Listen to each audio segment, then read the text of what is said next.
네, 여러분 안녕하세요. 주식의 소리의 애소리입니다. 시간이 너무 빠르네요. 벌써 목요일입니다. 댓글 보면 이번 주에 수익 낸 우리 식구분들 꽤 많은 것 같아서 기분이 좋네요. 오늘은 시장이 다소 주춤하기는 했지만 그동안 너무 달려왔으니까 쉬어갈 때도 된 것 같습니다. 네, 12일 장마감 싹쓸이 출발해 보시죠. 코스피 지수는 연속 8거래일 상승한 데에 따른 차익 실현 매물이 출회된 모습입니다. 코스피 지수는 연속 8거래일 상승한 데에 따른 차익 실현 매물이 출회된 모습입니다. 글로벌 코로나19 재확산세가 계속되고 있는 데다가 홍콩과 대만을 두고 미국과 중국의 갈등이 고조되고 있다는 점도 부담으로 작용했습니다. 미국의 대만 군사훈련을 놓고 중국이 마지노선이라고 경고를 했고요. 또 중국의 홍콩 의회 의원 4명 자격 박탈에 대해서 미국이 추가 제재를 경고한 상황입니다. 미국의 정권 교체를 앞두고 무력 충돌로 이어지는 게 아니냐는 우려까지 나오네요. 근데 그냥 지수가 좀 떨어지니까 그 이유를 찾아본 거고요. 증시에 영향을 줄 만한 아주 큰 악재는 없는 상황입니다. 코스피 0.41% 밀리면서 2475.62포인트의 장을 마쳤네요. 네, 코스닥은 간신히 그 자리 지켜낸 모습인데요. 장 초반의 상승분을 뒤로 갈수록 다 반납하면서 어제 대비해서 0.02% 오른 840.08포인트의 거래를 마쳤습니다.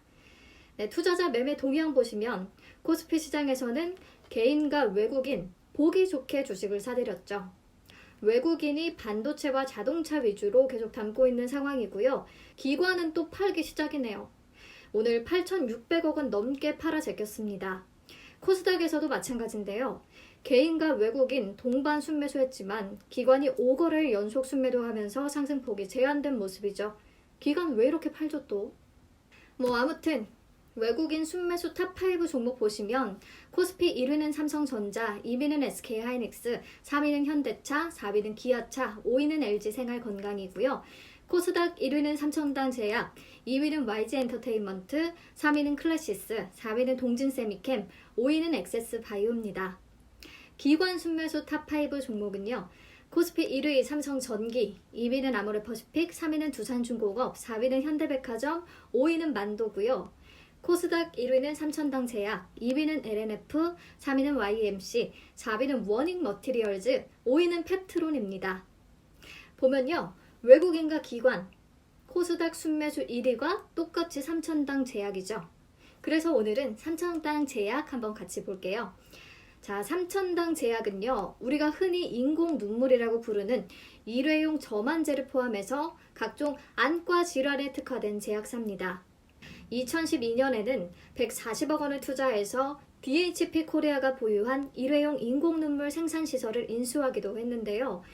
DHP 코리아가 국내에서 유일하게 일회용 인공눈물 전용 제조 시설을 보유하고 있거든요. 아무튼 삼천당제약은 이 점안제로 해외 시장 진출에 성공했습니다. 미국, 독일 업체와 완제의약품 공급 계약을 체결했어요. 특히 미국의 안과 의약품 가격은요, 국내보다 17에서 또 70배 이상 비싸기 때문에 고수익 확보가 가능합니다. 하지만 이 회사에 기대할 부분은 크게 두 가지가 더 있습니다. 하나는 황반 변성 치료제 아일리아의 바이오시밀러고요. 다른 하나는 주사제를 먹는 약, 그러니까 경구제로 변환하는 기술을 개발 중이라는 겁니다. 우선 황반 변성 치료제인 아일리아의 복제약을 만들고 있는데요. 이 아일리아는 연매출 8조 원에 달하는 글로벌 블록버스터 의약품이거든요. 복제약 개발에 성공만 한다면 엄청난 성과를 기대할 수 있다는 거죠. 지난 9월에 국내 임상 3상 계획을 승인받았고요. 현재는 임상을 진행 중인데 이미 해외 제약사들과 이 아일리아의 바이오시밀러 SCD-411에 대해서 계약을 체결하기도 했어요. 작년 3월에는 일본 다케다 그룹 계열사인 센주제약과 독점 판매권 및 공급 계약을 약 470억 원에 체결했고요. 올해 3월에는 유럽 M사와 사전 계약을 맺었다고 해요. M사는 7월 말에 가상현실 시스템으로 공장 생산 관련 실사도 마쳤다고 합니다. 그러니까 유럽의 판권 관련 계약도 체결될 가능성이 굉장히 높은 상황이에요. 업계는 M사와 맺는 계약 규모가 최대 3조 5천억 원 이상으로 추산하고 있습니다. 엄청난 규모죠. 올해 안으로 타결시키는 것이 삼천당 제약의 목표라고 하고요. 타결 기대감 굉장히 높아지고 있습니다. 그리고 지난 9월에 S패스라는 플랫폼 기술을 발표했는데요. 이게 바로 주사제를 경구용 제재로 바꾸는 기술이에요. 국제 특허를 출원한 뒤에 현재 다양한 주사제를 먹는 약으로 개발하고 있는데요. 다른 제약사들이 개발한 전환 기술은 대부분 약물이 위를 지나서 장에서 흡수되는 것을 목표로 합니다. 약물이 분해되는 것을 방지하면서 장까지 그대로 전달하는 것이 목표죠. 하지만 장까지 약물이 이동해서 흡수되려면 약효가 나타나는 시간이 그만큼 지연된다는 단점이 있고요. 또 주사제에 비해서 약물 효과가 현저히 떨어지기도 한다는 한계가 있습니다. 게다가 장까지 전달하는 경구제는요, 이동 경로에서 소화되는 것을 막기 위해 지방산 오일이나 제산제 같은 것들을 사용하는데요. 단기에 사용하면 큰 영향이 없지만 장기 복용하는 만성 질환자들에게는 순환기 계열의 부작용이 나타날 수도 있다는 거 작은 단점입니다. 근데 삼천당 제약의 S패스는 장에 도달하기 전에 위나 십이지장부터 약물이 흡수가 되거든요. 그래서 약효가 나타나는 시간도 단축시킬 수 있고요. 주사제만큼은 아니더라도 약물의 효과도 다소 높일 수 있다는 장점이 있습니다. 현재 동물 실험 결과가 긍정적이기는 한데 아직 갈 길이 멀긴 멀죠. 그래도 벌써 글로벌 탑5 제약사와 미국 복제의약품 탑5로부터 다양한 제안을 받고 검토 중이라고 하거든요. 좋은 결과가 있었으면 좋겠네요. 이런 약물 전달 기술의 경우 한 번 개발에 성공하면 아주 다양한 약품에 적용이 가능하기 때문에 지속적인 기술 이전이 가능하거든요. 그래서 회사가 이 부분에 더욱 사활을 걸고 있는 것 같아요. 네, 여기까지 삼천당 제약의 투자 포인트 3가지 같이 꼽아봤고요. 외국인과 기관, 동반 순매수 1위를 기록해서 좀 자세히 뜯어봤습니다. 네, 다음으로 오늘 장 특징주 만나보시면 첫 번째 종목은 해운과 종합 물류 테마입니다. 해운업은 계속해서 말씀을 드리지만 배를 못 구해서 해외로 물건을 보내지 못하는 선박 대란이 일어나고 있어요. 그러면서 해상 우림지수가 사상 최고치를 계속 경신하고 있죠. 해운업이 돈을 많이 벌 수밖에 없는 상황이에요. 코로나19로 쌓여있던 물량 갑자기 몰렸고 또 미국 소비시장도 회복된 데다가 연말 소비 시즌을 앞두고 해상 물동량이 더 늘어나고 있는데요. 자, 선박 대란 상황이 내년까지도 이어질 수 있겠다는 분석이 계속 나오고 있는 상황입니다. 대한해운, 펜오션, H&M 며칠째 상승 그래프 그리고 있고요. 그리고 오늘은 이에 더해서 종합 물류 섹터도 일제히 올랐어요. KCTC, 태웅로직스, 인터지스, SGNG 등 상승폭이 굉장히 컸습니다. 단순 이슈에 그치는 게 아니라 실적으로 분명히 연결이 될 수 있는 부분이기 때문에 유독 강세를 보이는 것 같아요. 네, 다음은 모더나 관련주입니다. 모더나 관련주는 제가 이틀 전 장마감사3에서 표로 한번 정리를 해드렸었죠. 미국 국립알레르기 전염병 연구소 소장이 한 컨퍼런스에서 이런 내용을 발표했더라고요. 모더나가 며칠 또는 일주일 안에 코로나19 백신에 대한 임상 자료를 얻을 수 있을 것이다. 백신이 화이자와 비슷한 형태이기 때문에 효능도 비슷할 것으로 보인다. 예방 효과가 95%가 될 수도 있고 90%, 96%, 89%가 될 수도 있다. 이 소식에 어제 뉴욕 증시에서 모더나가 8%대 급등세를 보였어요. 모더나는 이달 안으로 분석 결과를 내놓겠다는 계획이죠.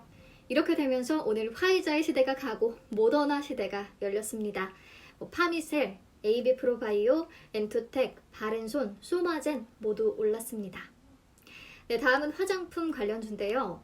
더 알찬 주간 증시 일정에서 제가 광군제 일정 짚어드렸었는데 화장품주 미리 산 분들 계실지 모르겠네요. 알리바바 그룹에 따르면 이달 1일부터 11일까지 광군제 총 매출액이요. 약 83조 7,900억 원에 달하는 것으로 알려집니다. 대박 신기록이에요. 특히 11일 행사 시작 30분 만에 작년 하루 거래액을 돌파했다고 하네요. 63조 원이나 팔렸대요. 코로나19로 눌려있었던 소비 심리가 광군제에 폭발한 것 같아요. 덕분에 국내 화장품 기업들 아모레퍼시픽, LG생활건강, 애경산업 등도 대박 매출을 기록한 것으로 전해집니다. 오늘 외국인 기관 순매수 종목의 화장품주들이 올라온 이유 바로 이거예요.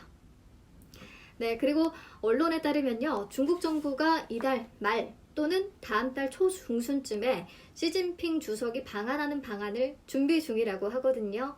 방안이 이뤄지면 사드 사태로 소원해진 한중 관계 복원이나 경제 협력 강화, 북핵 문제에 대한 논의가 진행될 것으로 전해집니다. 이에 골든센츄리, 헝성그룹 등 국내에 상장된 중국 기업들도 동반 오름세를 기록했습니다. 네, 마지막은 반도체 재료, 부품, 장비주들 꼽아봤는데요. 오늘 특징이 나타났다고 할 수는 없지만 드리고 싶은 말씀이 있어서 선정을 했어요. 미국 텍사스주 오스틴에 있는 삼성전자 파운드리 생산 법인이 최근에 대규모 채용에 나서면서 증설이 머지 않았다는 전망이 나오거든요. 삼성전자 측은 아직 증설 계획 없다고 선을 그었지만 증설은 시간 문제라는 얘기가 계속 나옵니다. 왜냐하면 우선 바이든이 공약을 통해서 반도체와 통신 장비를 미국에서 만들도록 하겠다라고 말하면서 미국산 소재와 부품 비중을 늘릴 것으로 보이고요.